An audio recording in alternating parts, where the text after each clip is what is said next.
कारण आपलं येत आहे सरकार, हे दिसायला लागलेलं सगळीकडे. आपण बघतोय की महाविकास आघाडीचं सरकार येत आहे आणि आल्या आल्या आपल्याला कामाला लागायचं आहे. 23 तारखेला 5 वाजल्यापासून तुम्हाला आमदार म्हणून कामाला लागायचंच आहे. तुमची धावपळ मी बघितली, धडपड या मतदारसंघासाठी बघितलेली आहे. मी जेव्हा उद्धव साहेबांच्या मंत्रिमंडळात पर्यावरण मंत्री, पर्यटन मंत्री म्हणून काम करत होतो, अनेक दौरे इथे आपण केलेत. मग ते विनायक राऊत साहेबांबरोबर केलेत, आपल्या सगळ्यांबरोबर केलेत, सुशांतजी तुमच्याबरोबर केलेले आहेत, वैभवजींबरोबर केलेले आहेत. आणि त्यावेळी सतीशजी असतील, सगळेच हे माझ्या आजूबाजूला जे सहकारी बसलेले आहेत. मध्ये मध्ये मला कधीतरी संदेशजी गाडी अडवायचे आणि मला संदेशजी इथे काय ना, तुम्ही इथे फंड दिलाय, इकडे भूमिपूजन करायचंय. ठीक आहे चला भूमिपूजनला उतरलो. परत जायचो, तिथून काहीतरी बनलेलं दिसायचं, थांबवायची गाडी, आता उद्घाटनाची वेळ आली. पण ही धडपड जी आहे मतदारसंघासाठी, ही धडपड जी आहे जनतेसाठी, ही फार महत्वाची आहे. आश्वासनं अनेक मिळू शकतात. ह्या पुढच्या 48 तासामध्ये आमिष दाखवली जातील, धमकवलं जाईल, कोणाला उचलण्याचा प्रयत्न होईल, कोणाला दाबण्याचा प्रयत्न होईल, कोणाला चिरडण्याचा प्रयत्न होईल. मी तुम्हाला एक सांगतोय, घाबरू नका, लढायचं तर लढा, पण ह्या गुंडगर्दीला आपण घाबरायचं नाही. उचलून दाखवलेलं आणि पुन्हा उचलू, पण कोणाच्याही अंगावर गेला तर तुम्हाला शिंग काय असतात हे आम्ही दाखवल्याशिवाय राहणार नाही, वाघनखं काय असतात ही दाखवल्याशिवाय राहणार नाही. शांतता आम्ही पाळू शकतो आणि आम्ही पाळणार. आम्हाला निवडणूक आयोगाचे कायदे कानून माहिती आहेत आणि ते आम्ही पाळू. पण सरकार आल्यानंतर ज्यांनी या नागरिकांना त्रास दिलेला आहे, छळलेलं आहे, आणि आता जर तुम्ही पुन्हा एकदा त्यांना निवडून दिलं तर वरती पण ते खालती पण ते, तुम्ही विचार करा किती छळ होऊ शकेल. मुंबईत देखील आम्ही चर्चा करतो की खासदारकी जिंकल्यानंतर किती इथं दबाव वाढला असेल, काय झालं असेल, आमदारकी जिंकल्यानंतर काय होईल. पण मला विश्वास आहे आपल्या कोकणी माणसावर, कारण हाच कोकणी माणूस आहे जो मुंबईमध्ये मेहनत करत असतो, घाम गाळत असतो. मुंबई जी आज घडलेली आहे, बनवलेली आहे, मुंबईत जे आपलं वर्चस्व राहिलेलं आहे, मराठी माणसाचं वर्चस्व राहिलेलं आहे, हे तुमच्यामुळे राहिलेलं आहे. हीच मुंबई, ही जी तुमची आमची राजधानी आहे, हीच मुंबई आज भाजपा अदानीला विकायला लागलेली आहे. आणि कदाचित ते अदानीला कोकणात पण घेऊन येतील. कारण कोकणात तुम्ही पाहताय, म्हणजे आपण ज्याला राख रांगोळी बोलतो, राख आपल्याकडे आणि रांगोळी पलीकडे गुजरातमध्ये हे प्रयत्न सुरू झालेत ना. राखेचे जे प्रकल्प आहेत, मग ते बारसू असेल, नाणार असेल, रत्नागिरीत आणण्याचा प्रयत्न होताच, आपल्यावर लादण्याचा प्रयत्न होता, जैतापूरमध्ये देखील तसं झालेलं आहे, हे तुम्ही पाहिलेलं आहे. पण आपल्या कोकणाला साधारणपणे राखेचे प्रकल्प नको आहेत, पर्यावरणाचे ऱ्हास होणारे प्रकल्प नको आहेत. इथे आपल्याला पाहिजे ते पर्यटन पाहिजे, इथे आपल्याला पाहिजे तो रोजगार पाहिजे, तो शाश्वत विकासातून रोजगार पाहिजे, अशी निर्मिती झाली पाहिजे इथे जॉब्सची किंवा रोजगाराची, जिथे कुठेही पर्यावरणाचा ऱ्हास होत नाही, आपल्या बागांचा ऱ्हास होत नाही, विनाश होत नाही. पण ही आश्वासनं असतील, हे फसवा योजना असतील, ते एवढ्यासाठीच आणतात कारण आपल्यामध्ये कुठेतरी फूट पडायला पाहिजे. आणि आपल्यामध्ये फूट पडली की ह्यांचं सरकार बसू शकतं, आणि ह्यांचं सरकार बसलं म्हणजे ह्यांचे जे खरे मालक आहेत, खरे मुख्यमंत्री आहेत, ते माहीत आहेत का कोण आहेत? त्यांचं नाव माहिती आहे का तुम्हाला? त्यांचं नाव आहे अदानी. मुंबई जी तुमची आमची राजधानी, मी हे तुम्हाला परत परत एवढ्यासाठीच सांगतोय कारण तुम्हाला मुंबईवर अधिकार जर कोणाचा असेल तर पहिला अधिकार हा तुमचा आहे, आपल्या महाराष्ट्राचा आहे, अदानीचा नाही. पण मुंबईमध्ये अदानीला 1080 एकर जमीन फुकटात दिली जात आहे. इथे किती लोकांचे परिवार मुंबईतच, जरा हातवरती करून सांगा, कोणीतरी मुंबईत असेलच, आहेत ना सगळ्यांचे. आता तुम्ही मला सांगा, इथे किती लोकांची स्वप्न आहेत की मुंबईत स्वतःचं घर असायला पाहिजे? सर्वांचं आहे. आता तुम्हाला पुढचं चॅलेंज येतं, उद्या तुम्ही मंत्रालयात या आणि सांगा माझं नाव अदानी नाही आहे, पण मला फुकटात जमीन द्या किंवा 1 इंच जमीन द्या, 1 स्क्वेअर फूट जमीन द्या. मिळणार आहे कोणाला? देणार आहेत कोणी मंत्रिमंडळातून? नाही देणार आहेत. पण हीच ती लोक आहेत जी आपल्याला मुंबईच्या बाहेर करायला पाहतात. कारण मुंबई हे तोडून गुजरातकडे नेऊ शकत नाहीत. मुंबई हे केंद्रशासित करण्याचा प्रयत्न करतात, पण त्यांना माहिती आहे आपण रस्त्यावर उतरू. मुंबई राजकीयदृष्ट्या जिंकू शकत नाहीत. मग मुंबई घ्यायची तरी कशी हातात? तर अदानीच्याच घशात घालायची. 1080 एकर अदानीच्या घशात मोफत घातले. 1 सुद्धा रुपया द्यायचा नाही अदानीने, कुठचाही कर द्यायचा नाही अदानीने. कायदे कानून जे असतील ते आपल्या राज्य सरकारचे नाही, महानगरपालिकेचे नाहीत, पण स्वतःचे अदानी लागू करणार. हे असं जर चालायला लागलं तर आपला महाराष्ट्र आपल्या हातात तरी राहणार आहे का? हा तुम्ही विचार करायचा आहे. आहेत ना अनेकदा लोक इथे येऊन तुम्हाला काय काय वेगळ्या वेगळ्या गोष्टी सांगू शकतील. इथे महिला उपस्थित आहेत, खूप मोठ्या संख्येत महिला उपस्थित आहेत. या गेल्या 2 महिन्यामध्ये एक फसवी योजना महिलांसाठी त्यांनी इथे आणलेली आहे महाराष्ट्रात. लाडकी बहीण किती मिळतात? 1500 मिळतात ना. पुरेसे आहेत? पुरेसे आहेत का? आणि हेच 1500 म्हणजे विचार करा, आता 2024 हीच ती भाजपा होती 2014 मध्ये प्रचार करत होती, आपल्याला प्रचार करायला लावला होता, तेव्हा किती देणार होते? 15 लाख. म्हणजे 2014ला जे 15 लाख आपल्याला देणार होते, आता 2024 मध्ये कितीवर आलेत? 1500वर आलेत. बघा किती मोठी जादू करतात, किती शून्य गायब केले. आणि हीच ती भाजप आहे. ह्यांना लाज वाटणार नाही, जर चुकून परत एकदा जिंकून आले तर ह्या 1500 मधून पण 2 शून्य काढतील आणि 15 रुपयाचं चेक आपल्याला वाटप करतील. आहेत निर्लज्ज लोक आहेत. म्हणजे मी योगी आदित्यनाथजींना तर पाहिले 300 रुपयाचं चेकचं वाटप करताना, मागच्याच आठवड्यात केलेलं आहे. खरं तर त्यांना लाज वाटली पाहिजे. ते आपल्या राज्यात येतात, आपल्याला शिकवतात विकास काय आहे. काल परवाकडे तुम्ही पाहिलं असेल, तिथे एका झाशीमध्ये हॉस्पिटलमध्ये नवीन आत्ताच जन्माला आलेली मुलं कशी जळलेली आहेत, खाक झाली आहेत, पण कुठेही कार्यक्रम रद्द नाही केला. एवढे निर्दयी आहेत, एवढे निर्लज्ज आहेत, कुठेही कार्यक्रम रद्द नाही केला. प्रधानमंत्री गेलेच फॉरेनला आणि योगीजी फिरतात प्रचारामध्ये. काम नक्की कोण करतंय? शासन नक्की कोण करतंय? जसं आपल्या महाराष्ट्रामध्ये आपण पाहतोय, कुठेही काही कोणाचा ताळमेळ नाही. ही लाडकी बहीण योजनेमध्ये पण एक माणूस लावतो मुख्यमंत्री लाडकी बहीण योजना, दुसरे लावतात पूर्ण पिंक बोर्ड, तिसरे लावतात मुख्यमंत्री लावतच नाही, देवा भाऊ सगळे मिळून आपणच खाऊ. हे नक्की काय चाललंय? गेल्या 2 वर्षात आपल्या राज्यात शासन आहे तरी का? आणि हे नेमके आपले भाऊ होऊ तरी कशा शकतात?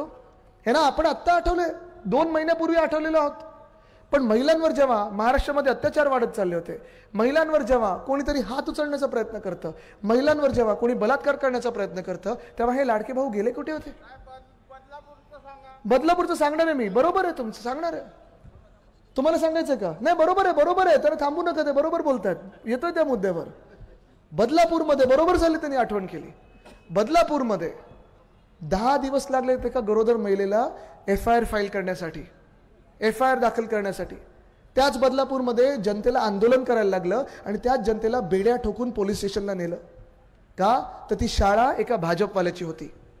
ती महिला गरोदर आहे, दररोज पोलीस स्टेशनला जाते, 6-6, 7-7 तास बसते, कुठेही कोणी अडवलं नाही, कोणी दखल घेतली नाही. आणि ते त्यांचेच भाजपवाले एकनाथ शिंदेचे वामन म्हात्रे, त्यांनी एका महिला पत्रकाराला विचारलं की तू अशी काय एवढे प्रश्न विचारते जसं काही तुझाच रेप झालाय? हे होऊ शकतात आपले लाडके भाऊ?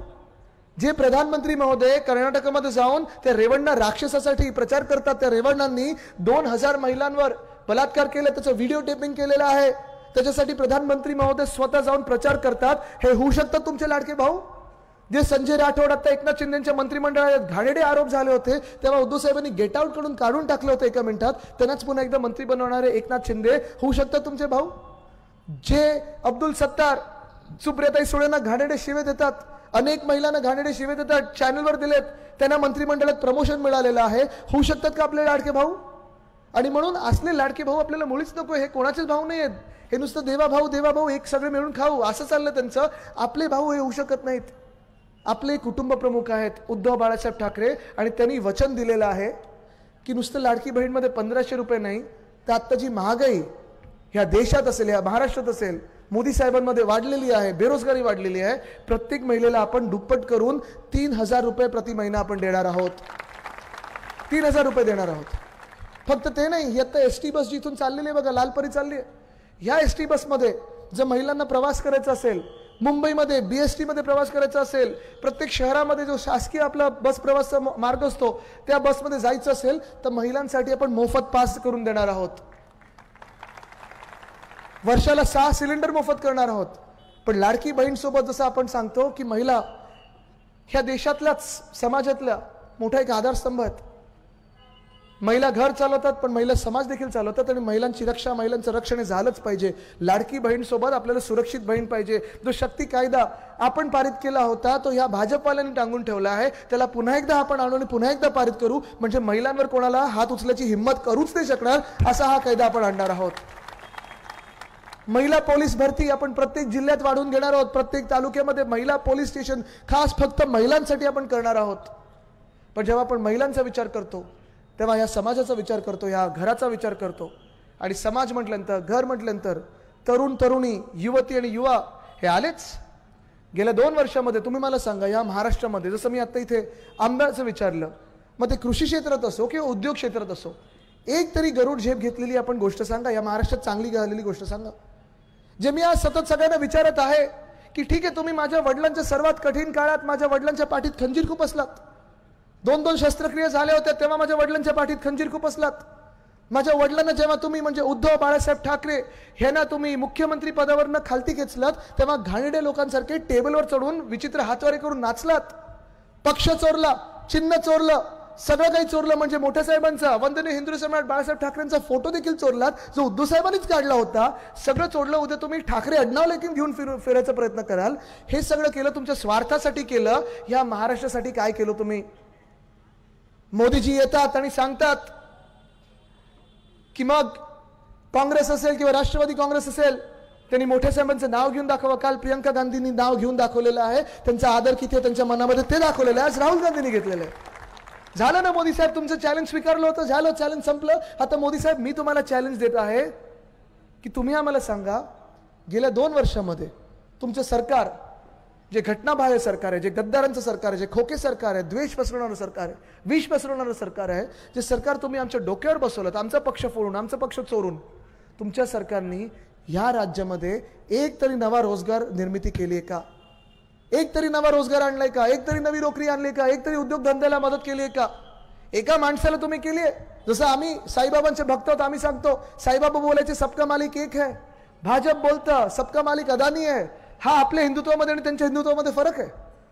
पण तुम्ही मला सांगा मोदी साहेब, तुम्ही मला सांगा, मी तुम्हाला चॅलेंज देते पुढच्या 48 तासामध्ये की जसं काल काँग्रेसनी मोठ्या साहेबांचं नाव घेऊन दाखवलं चॅलेंज स्वीकारून, तुम्हाला चॅलेंज देतोय की माझ्या राज्यामध्ये तरुण तरुणींची हाल तुम्ही का केले, बेरोजगारी का वाढवली, सगळे जे काही उद्योगधंदे होते तुम्ही का पळवले गुजरातला. मग वेदांत फॉक्सकॉनचा प्रकल्प असेल, 2.25 लाख कोटीची गुंतवणूक, 1 लाख तरुण तरुणींना रोजगार मिळणार होते, कुठे नेले त्यांनी? गुजरात. एअरबस टाटा, मी कधी उद्योग मंत्र्यांना पाहिलं नाहीये कुठच्याही राज्याचा एखादा रोड शो काढण्यामध्ये, पण मोदी साहेब स्वतः गेले एअरबस टाटाच्या रोड शो साठी. का? तर तो रोड शो आणि तो प्रकल्प महाराष्ट्रातून खेचून त्यांनी गुजरातला नेला होता. मोदी साहेब तुम्ही बलड्रग पार्क नेलं, तुम्ही मेडिकल डिव्हाइस पार्क नेलं. आज तरुण तरुणी सगळीकडे बेरोजगार म्हणून फिरत आहेत.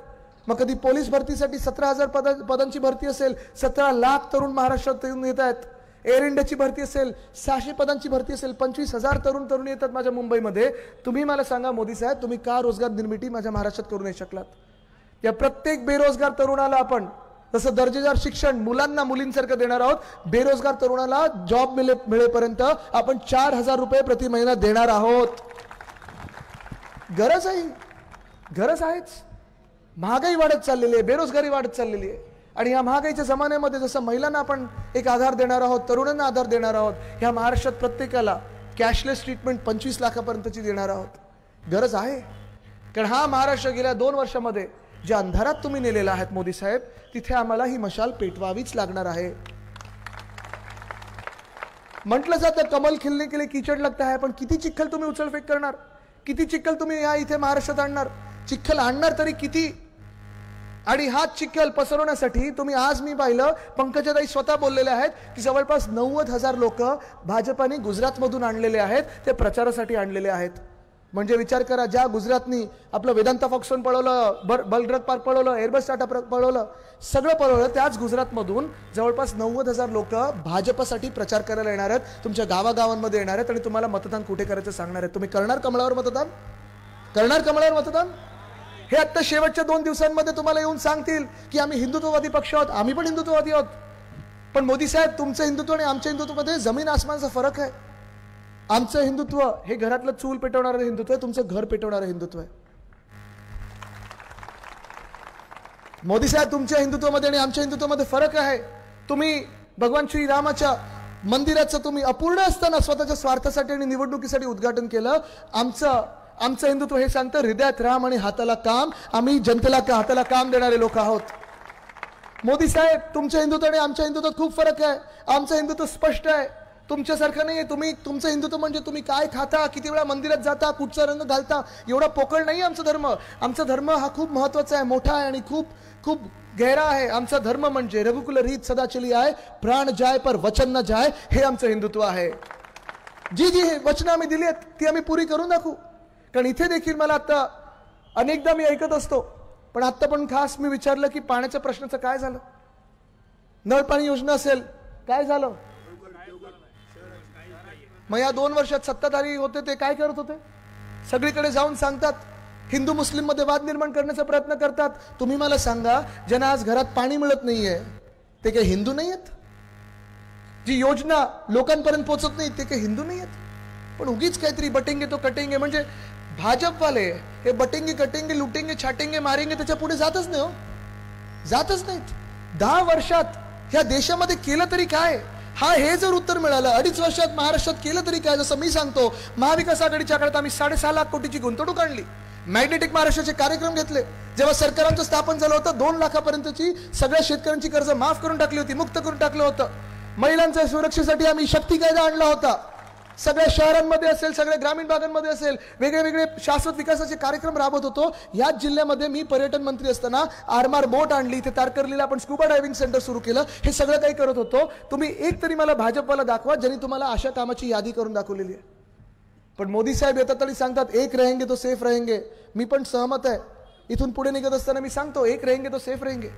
आपण सगळे त्यांच्या भांडणात अडकलो नाही, वादात अडकलो नाही, जातीच्या भांडणात, धर्माच्या भांडणात आपण विखुरले नाही गेलो. आपण जर महाराष्ट्र म्हणून एक राहिलो ना, तो एक रहेंगे तो भाजप से 2 हात दूर सेफ रहेंगे. हेच भाजप आपल्याला सांगायचा प्रयत्न करते. आणि म्हणून मी तुम्हाला विचारते पुन्हा एकदा, ही जी गेल्या काही दिवसांमध्ये काही वर्षांमध्ये गुंडगर्दी चालू आहे, चिंदी चोरी चालू आहे, कोंबड्यांपासून जमिनी पडवणं सुरू आहे, तुम्हाला मान्य आहे? जे भाजप आपल्यावर गुजरातचं प्रेम लादत आहे, महाराष्ट्र द्वेष लादत आहे, तुम्हाला मान्य आहे? जे सगळे उद्योगधंदे आपले गुजरातकडे चाललेले आहेत, तुम्हाला मान्य आहे? महिलांवर जे अत्याचार वाढत चाललेले तुम्हाला मान्य आहेत? जी मुंबई खरं तर आपल्या हक्काची, ज्या मुंबईमध्ये तुम्हाला आम्हाला घरं मिळाली पाहिजेत, पोलिसांना घरं मिळाली पाहिजेत, सरकारी कर्मचाऱ्यांना घरं मिळाली पाहिजेत, सरकारची जी जुनी पेन्शन योजना पुन्हा एकदा लागू झाली पाहिजेत, ते न करता सगळं काही अदानीला देत आहेत, ते तुम्हाला मान्य आहे? मान्य नसेल तर तुम्हाला परिवर्तन हे आणायलाच लागेल. आणि परिवर्तनाची वेळ ही 20 नोव्हेंबर आहे. 20 नोव्हेंबरला मशालीला पेटवावंच लागेल तुम्हाला, तर आणि तरच या महाराष्ट्रातून अंधार दूर होईल. तयार आहात? तयार आहात परिवर्तनासाठी? आपली निशाणी कुठची? निशाणी कुठची? 20 तारखेला निशाणी कुठची? महाराष्ट्राची निशाणी कुठची? संदेशींची निशाणी कुठची? बाळासाहेब ठाकरे या व्यक्तींची निशाणी कुठची?